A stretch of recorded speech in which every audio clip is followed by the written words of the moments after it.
അസ്സലാമു അലൈക്കും വറഹ്മത്തുള്ളാഹി തആല വബറകാത്തു. മോഡേൺ അറബിക് പ്രോസ് ആൻഡ് പോയട്രിയിലെ ഇമ്പോർട്ടൻ്റ് ആയിട്ടുള്ള എല്ലാ വർഷവും തുടർന്ന് വരാറുള്ള ചോദ്യങ്ങളും അതിൻ്റെ ഉത്തരങ്ങളുമാണ് നമ്മൾ നോക്കിക്കൊണ്ടിരുന്നത്. ഏതായാലും ഈ ഒരു ഭാഗത്ത് ഹർക്കത്തു ദീവാനെ കുറിച്ചാണ് നമ്മൾ നോക്കാൻ പോകുന്നത്. ഹർക്കത്തു ദീവാനെ കുറിച്ച് നമ്മൾ മുമ്പ് പറഞ്ഞിരുന്നു.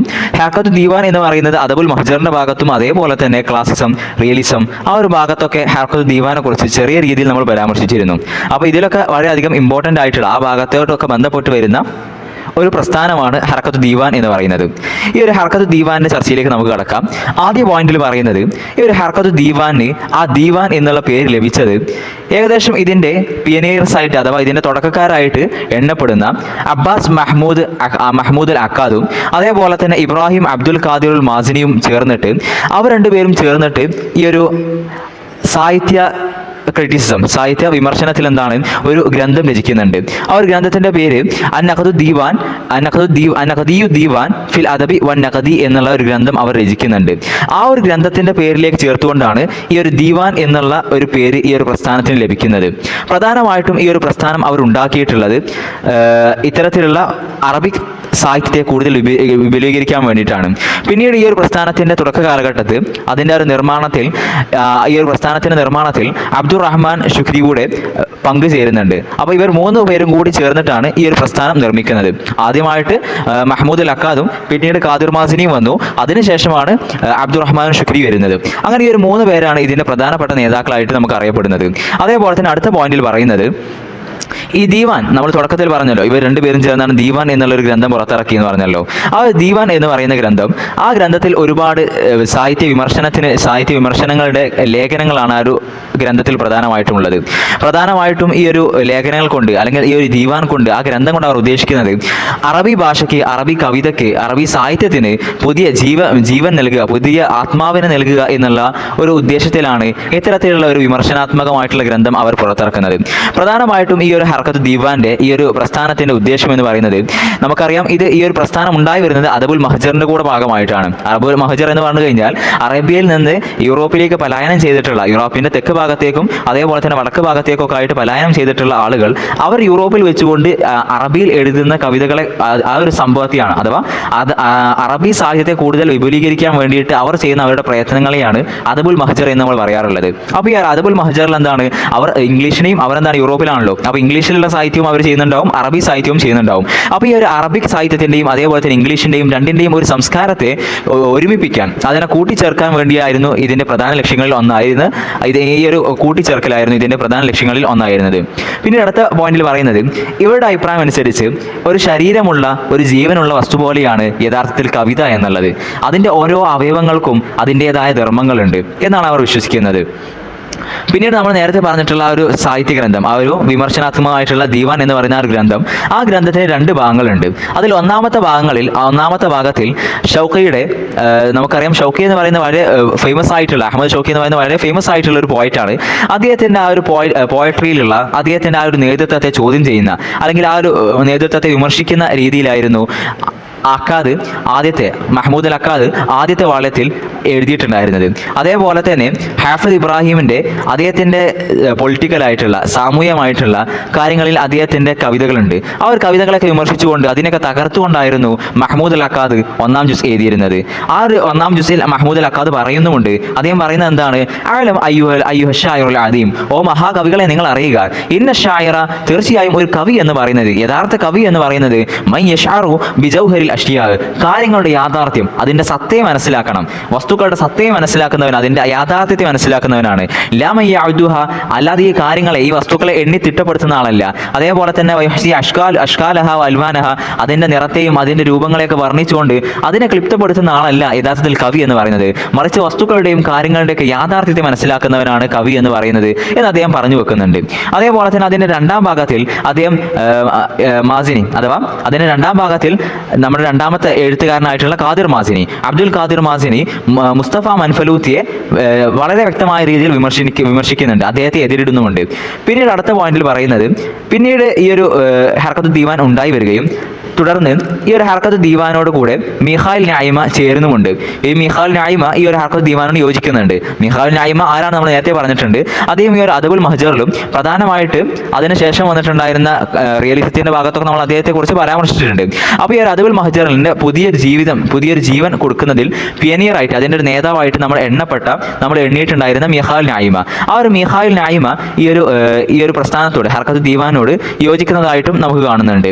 അതുപോലെ തന്നെ അദ്ദേഹം പിന്നീട് 1923 അദ്ദേഹത്തിന്റെ ഒരു വിമർശന ഗ്രന്ഥമായിട്ടുള്ള അറബിയിൽ അദ്ദേഹത്തിന്റെ വിമർശന ഗ്രന്ഥമായിട്ടുള്ള ഓർബാൽ എന്ന് പറയുന്ന ഒരു ഗ്രന്ഥം 2 വർഷത്തിന് ശേഷം അദ്ദേഹം ഈ ഒരു പ്രസ്ഥാനത്തിൽ ചേർന്ന് 2 വർഷത്തിന് ശേഷം 1923 അദ്ദേഹത്തിന്റെ വിമർശന ഗ്രന്ഥമായ ഓർബാൽ അദ്ദേഹം പ്രസിദ്ധീകരിക്കുന്നുണ്ട്, പബ്ലിഷ് ചെയ്യുന്നുണ്ട്. പക്ഷേ പിന്നീട് ഈ ഒരു പ്രസ്ഥാനം മുന്നോട്ട് പോകുമ്പോൾ നമ്മൾ പ്രധാനമായിട്ട് പിയനിയർസ് ആയിട്ട് പറഞ്ഞിട്ടുണ്ടായിരുന്ന ഖാദിർ മാസിനിയുടെയും അതേപോലെ തന്നെ ശുക്രിയുടെയും ഇടയിൽ ഒരുപാട് അഭിപ്രായ വ്യത്യാസങ്ങളും തർക്കങ്ങളും ഉടലെടുക്കുന്നുണ്ട്. അതോടുകൂടെ തന്നെ ശുക്രി ഈ ഒരു ദീവാനിൽ നിന്ന് ഒഴിവായുകയും അവർ രാജിവെച്ച് പോവുകയും ചെയ്യുന്നുണ്ട്. പിന്നീട് അതിനെ തുടർന്ന് മാസിനിയും ഈ ഒരു പ്രസ്ഥാനത്തിൽ നിന്ന് രാജിവെച്ച് പോകുന്നുണ്ട്. പിന്നീട് ഈ ഒരു പ്രസ്ഥാനത്തിൽ മഹ്മൂദുൽ അഖാദ് മാത്രമായിരുന്നു ഉണ്ടായിരുന്നത്. അദ്ദേഹം മരണപ്പെടുന്നത് വരെ, അദ്ദേഹം 1964 മരണപ്പെടുന്നത് വരെ അദ്ദേഹം മാത്രമായിരുന്നു ഈ ഒരു പ്രസ്ഥാനത്തിൽ ഉണ്ടായിരുന്നത് എന്ന് നമുക്ക് കാണാം. അപ്പോൾ അവസാന കാലഘട്ടത്തിൽ ശുക്രിയും പോകുന്നുണ്ട്, അതേപോലെ തന്നെ മാസിനും പോകുന്നുണ്ട്. പിന്നീട് മഹ്മൂദുൽ അഖാദ് മാത്രമേ അതിൻ്റെ അവസാന കാലഘട്ടം വരെ ഉണ്ടായിരുന്നുള്ളൂ. അദ്ദേഹത്തിന്റെ ജീവിതത്തിന്റെ അന്ത്യം വരെ ഈ ഒരു പ്രസ്ഥാനത്തിൽ നിലകൊണ്ടിട്ടുമുണ്ട്. അപ്പോൾ ഇത്രയും കാര്യങ്ങളാണ് ഹർക്കത്ത് ദീവാനെ കുറിച്ച് നമുക്ക് നോക്കാനുള്ളത്. ഏതായാലും ഈ ഒരു ഹർക്കത്ത് ദീവാനെ കുറിച്ച് സ്പെഷ്യലായിട്ട് ചോദ്യം വരാറുണ്ട്. അതേപോലെ തന്നെ നമുക്ക് അദബുൽ മഹ്ജറിനെ കുറിച്ച് ചോദിക്കുകയാണെങ്കിലും ഇത് എഴുതാൻ കഴിയും. അതേപോലെ തന്നെ നിയോ ക്ലാസിസം, റൊമാൻറ്റിസം, ആ ചോദ്യങ്ങളിലൊക്കെ ഈ ഒരു ഹർക്കത്ത് ദീവാനെ കുറിച്ച് നമ്മൾ എഴുതേണ്ടതായിട്ടുണ്ട്. അപ്പോൾ ഹർക്കത്ത് ദീവാനെ കുറിച്ച് ഡയറക്റ്റ് ആയിട്ടുള്ള ക്വസ്റ്റ്യൻ വരും. അതേപോലെ തന്നെ റൊമാൻറ്റിസം, നിയോ ക്ലാസിസം, അദബുൽ മഹ്ജർ, ഈ ക്വസ്റ്റ്യനിലൊക്കെ ഈ ഒരു ഹർക്കത്ത് ദീവാനെ കുറിച്ച് പരാമർശിക്കേണ്ടതായിട്ടുണ്ട്. അടുത്തതായിട്ട് നമുക്ക് മറ്റൊരു ക്വസ്റ്റ്യൻ നോക്കാം. ഈ ഒരു ക്വസ്റ്റ്യനിൽ മുസ്തഫ മൻഫലൂത്തിയെ കുറിച്ചാണ് നമുക്ക് നോക്കാനുള്ളത്. മുസ്തഫ മൻഫലൂത്തിയെ കുറിച്ച് നമ്മളുടെ ക്ലാസ്സിൽ നമ്മൾ വിസ്താരമായിട്ട് തന്നെ പറഞ്ഞിട്ടുണ്ട്. ഏതായാലും മുസ്തഫ മൻഫലൂത്തി അദ്ദേഹത്തെക്കുറിച്ച് അധിക ക്വസ്റ്റ്യനിൽ വരാറുണ്ട്. അദ്ദേഹത്തെക്കുറിച്ചും അദ്ദേഹത്തിൻ്റെ ബയോഡാറ്റയെക്കുറിച്ചും അദ്ദേഹത്തിൻ്റെ വർക്കുകളെ കുറിച്ചും എഴുതാനുള്ള ചോദ്യങ്ങളാണ് പ്രധാനമായിട്ടും എസ്സേ ക്വസ്റ്റ്യൻസിൽ വരാറുള്ളത്. അപ്പോൾ അദ്ദേഹത്തിൻ്റെ ഒരു ബയോഡാറ്റ നമുക്ക് പഠിച്ചു വെക്കാം.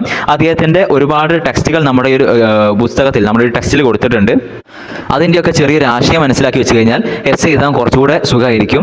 കാരണം ഈ ഒരു കഥകളൊക്കെ പഠിച്ചു വെക്കാൻ വളരെ സിമ്പിളാണല്ലോ. അപ്പോൾ അങ്ങനെ പഠിച്ചു വെക്കുകയാണെങ്കിൽ ഒന്നുകൂടെ സുഖമായിരിക്കാം.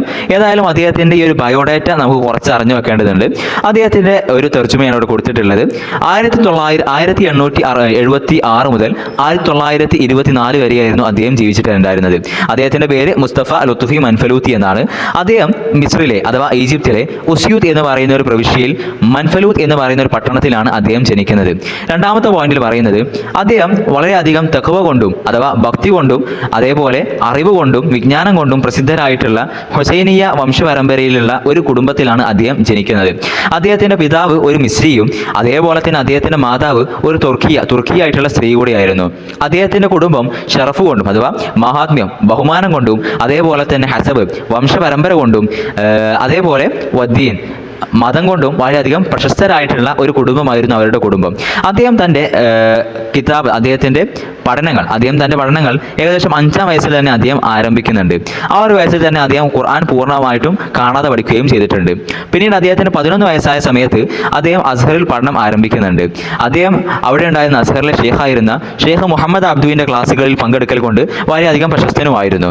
പിന്നീട് അടുത്ത പോയിന്റിൽ പറയുന്നത്, പിന്നീട് അദ്ദേഹത്തിൻ്റെ പഠനകാലമെല്ലാം കഴിഞ്ഞതിന് ശേഷം തോൻതോയിലും അതേപോലെ തന്നെ കൈറോയിലും അദ്ദേഹം ഒരു മുഅയ്യദ് എന്ന് പറയുന്ന ഒരു പത്രത്തിൻ്റെ ഒരു ജേർണലിസ്റ്റായിട്ട് അദ്ദേഹം പ്രവർത്തിച്ചിട്ടുണ്ട്.